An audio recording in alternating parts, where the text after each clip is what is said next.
Bismillahirrahmanirrahim. İnsan Ərəf surəsinin 16-cı və 17-ci ayələrini oxuyanda çox təəssüf hissi keçirdir, utanır, xəcalət çəkir.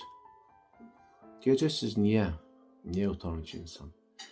İnşallah bilənlər bilir, bilməyənlər bir dənə o ayəyə nəzər salarlar inşallah.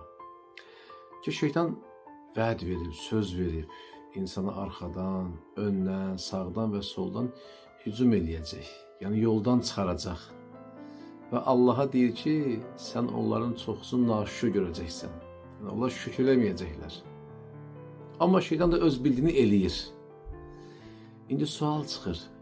Görəsən, şeytan öz bildiyinə, öz vədinə əməl etdiyi halda, sadiq olduğu halda, biz Allaha olan bəndəçiliyimizdə sadiqik yoxsa yox, vəfalıyıq yoxsa yox.